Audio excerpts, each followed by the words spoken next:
alaikum wa rahmatullahi ta'ala wa barakatuhu. Bismillahir Rahmanir Rahim. Welcome again to yet another episode of the story of Prophet Muhammad sallallahu alaihi wasallam. Today, episode 14, we will be talking about the Prophet sallallahu alaihi wasallam and the severe persecution that the Muslims faced in Mecca. So we know that the last episode we talked about how two really strong, powerful men accepted Islam and how Islam began to spread, and the Muslims were getting more comfortable, more confident, and they could practice their religion somehow more openly now in Mecca. But that didn't stop the persecution. The persecution continued, and it actually became really severe because the Quraysh people and the Meccan people were now looking for different crafty ways to make life really difficult for Muslims in Mecca. And one of the severe measures that they took was they told everyone to boycott the Muslims, to stop selling to them, to stop buying from them, to stop associating with them. They went as far as writing a boycott agreement, which they put, or treaty, which they put on the Kaaba. So they wrote it on a parchment paper, commanding every Qurayshi or every Meccan not to buy or sell to the Muslims, not to interact with them. And so the Muslims had to go stay in a valley altogether.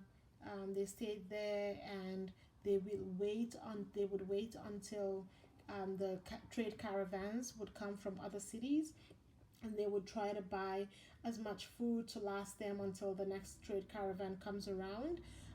But the Meccan people got through to this again, and they told the merchants on the caravan train to increase the prices of merchandise and food items and all of that the Muslims were buying, increase it to a ridiculous amount so the Muslims would not be able to afford it.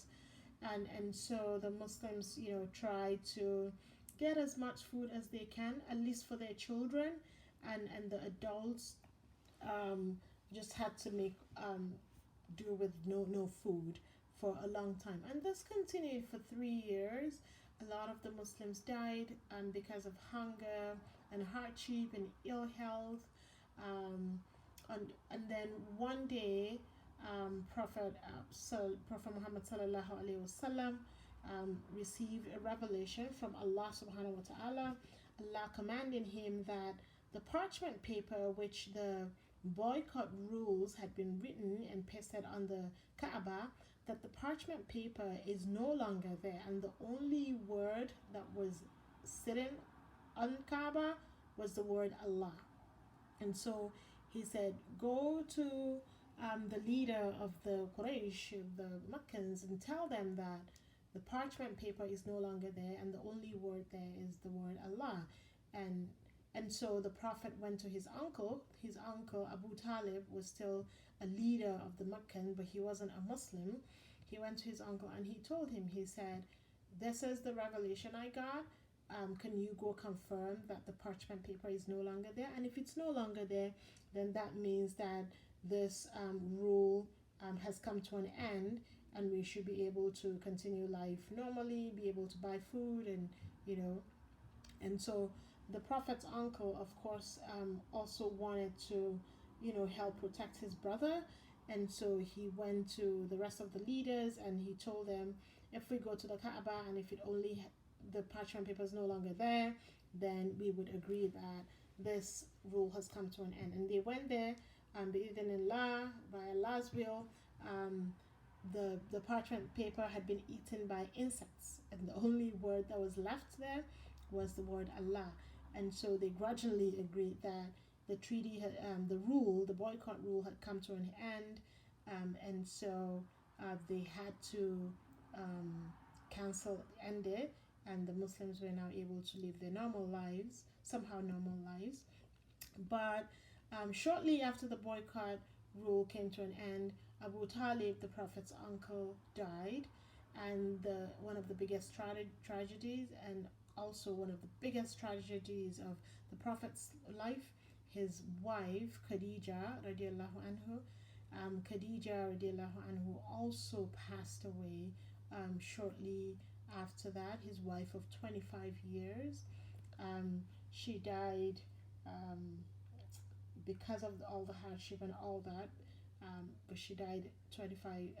His wife of 25 years. She also died shortly after the boycott rule came to an end. And so the Prophet that year lost two really close people to him. One was his uncle, and one of the most important ones again was his wife, Khadija, radiallahu anhu.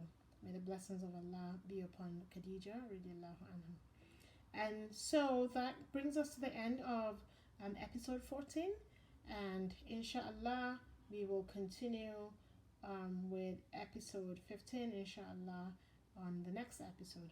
Assalamu alaikum wa rahmatullahi ta'ala wa barakatuh.